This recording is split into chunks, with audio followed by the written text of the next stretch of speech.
There's a skill we all need to learn and employ daily if we're going to make it through the next few years, if not the next few weeks.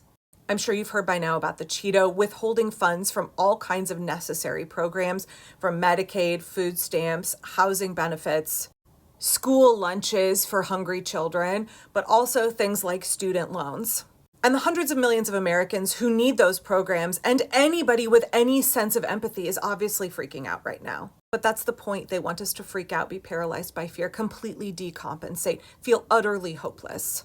A number of my mutuals have been talking about how shock doctrine is a strategy that fascists use. This is an intentional strategy to make us feel overwhelmed. That strategy intends to seek multiple outcomes. One, to inflict suffering. As I said on Blue Sky, pause to read, the suffering is the point, the cruelty is the point. The other goal is to push us into one of two responses: to submit to what is happening to us, or to prompt us to rise up against our oppression, express our constitutional rights, engage in legal civil disobedience, which the fascist regime will use as an excuse to institute martial law. They are trying to create a scenario in which we, the people, are damned if we do, damned if we don't. But this is where I want to offer some advice that I'm going to really encourage you to take. They are strategic, and we must be more so.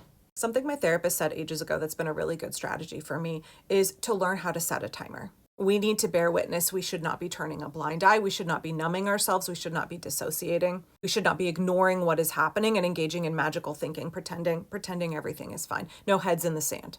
But likewise, we should not give in to complete and total meltdown. We should not be subsumed by the horrors, completely overwhelmed, frozen, and unable to function. My strategy when I'm faced with really big feelings, really daunting news, something that invokes tremendous grief and or outrage, fear or anger, is to set a timer on those feelings. Not only do we still have to live our lives, deal with the normal, mundane things of life, like going to our jobs, cooking dinner, doing our commute, paying bills, reading bedtime stories to our children, but we need the time, mental bandwidth, and energy in order to organize, connect with people in our communities, and strategize. The way to get to do both is to set a timer on your feelings. Give yourself 5 or 10 minutes to have a complete freak out, to cry, to be outraged, to throw something at the wall, to vent on Blue Sky, to call your bestie and have 5 minutes of being completely overwhelmed together. While that timer is running, feel those feelings fully, because this is scary shit. This is real, and this is happening to us. When the timer goes off, wrap it up and move on to the next thing you need to be doing. I can't get into it here fully, but the last 5 years of my life have just been terrible thing after terrible thing. I have been through the ringer. And this strategy of setting the timer has kept me functional. Someone on one of my recent videos asked me how I'm so calm. This is how I do it. I give myself permission to be anything but calm for a set period of time, and then I get back to work.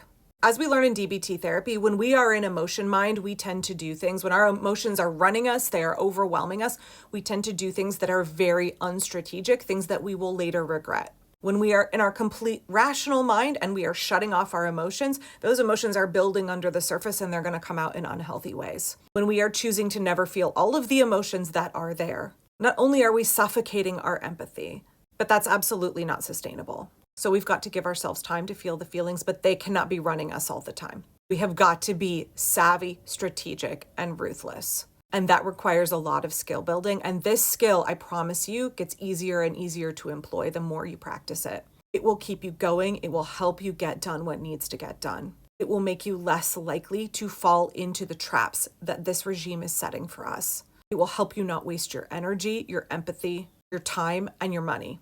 It will help you stay more functional and give you the bandwidth to apply your resources to the work that we need to do to resist. So this news today was really big and it was really terrible. We don't know how it's going to shake out yet. We do know that it is an abuse of power. I heard a legal expert say it constitutes a constitutional crisis, a complete overreach of powers, and it will inflict a tremendous amount of suffering on the most vulnerable Americans, primarily women and children, veterans, and the disabled. So we've got to build some skills and employ them if we're going to be strategic and successful. They want us to be overwhelmed, so we need to learn what we have to do to prevent that from happening. I highly suggest that you set a timer this morning and then get to work.